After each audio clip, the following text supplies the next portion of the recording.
সবাইকে welcome Manju and কবিতার কিচেনে। আর আজকে রেসিপি বানাবো আমি গেরো কচু। গেরো কচু অনেকে খান, অনেকে আবার এই প্রসেসটা জানেন না যে কেমনভাবে রান্নাটা হয়। এটা হচ্ছে একটা কচুর গোড়ার নিচের অংশ, যেটা অনেকে ফেলে দেয়, অনেকে রান্না করতে পদ্ধতিটাও জানে না। আপনারা একবার এইভাবে রান্নাটা করে দেখুন, অবশ্যই ভালো লাগবে। তাহলে চলুন কেমন করে রান্না করি একবার দেখা যাক। কচুটাকে একটু আমি ভাপিয়ে নিচ্ছি, একটু হলুদ দিয়ে দিয়েছি, একটু ভাপিয়ে জলটা ফেলে দেব, তারপরে আসছি আপনাদের কাছে। আমাদের কচুটা ভাপানো হয়ে গেছে, এবার এটাকে একটু জলটা ঝরিয়ে নেব।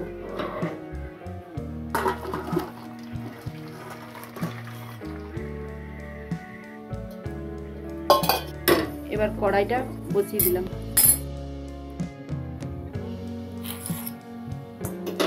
কড়াই গরম হয়ে গেছে, এবার তেল দিয়ে দেবো পরিমাণ মতো। একটু বেশি তেল লাগে একটু ভাজিতে। এটা আমরা আজকে রেসিপিটা বানাচ্ছি গেরু কচুর ভর্তা। আপনারা একবার এইভাবে বানিয়ে দেখুন, তাহলে খুব ভালো লাগবে। তেল আমাদের ভালো করে গরম হয়ে গেছে।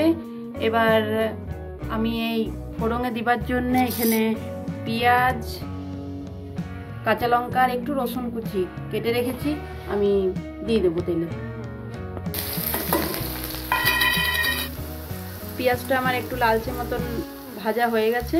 এবার আমি যে সিদ্ধ করা কচুটা আমি দিয়ে দেবো।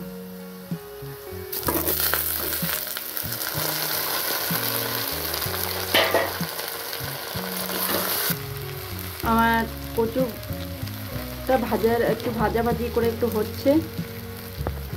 এবার আমি এখানে পরিমাণ মতো হলুদ আর পরিমাণ মতো নুন দিয়ে দেবো।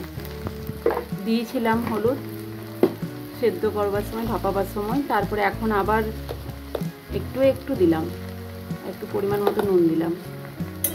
এবার একটু নেড়ে চেড়ে নেবো। এবার এটা একটু ভালো করে মিডিয়াম আঁচে ভাজতে হবে। আমাদের গেরু কচু ভালো করে ভর্তা টাইপের দেখুন হয়ে গেছে, ভালো করে সেদ্ধ হয়ে গেছে একদম। এটাকে আপনারা ভাজিও বলতে পারেন, আবার ভর্তাও বলতে পারেন, যে কোনো।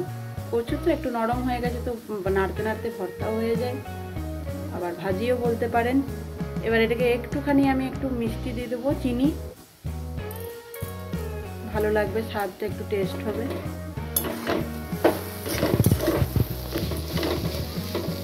আপনারা একবার এইটা বাড়িতে বানিয়ে দেখুন, এমনি হবে। আর গরম গরম ভাতে জাস্ট বাউ লাগবে। একবার বানিয়ে দেখুন, যারা না খেয়ে থাকবেন তারাও খাবেন।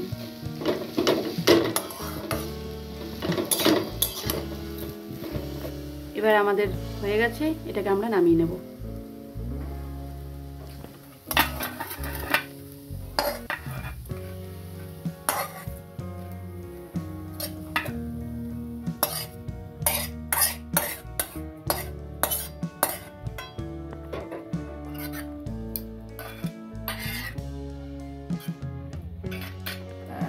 দেখুন কতটা সুন্দর দেখতে হয়েছে, খেতেও সুন্দর হবে। তাহলে আজকের মতন টাটা, আসি। আবার একটা নেক্সট দিন নতুন একটা রান্না নিয়ে আসবো আপনাদের কাছে। ভালো লাগলে কমেন্ট, একটা লাইক আর একটা সাবস্ক্রাইব করতে ভুলবেন না নতুন কোনো বন্ধু হলে। ভালো থাকবেন, সুস্থ থাকবেন। আসি তাহলে, টাটা।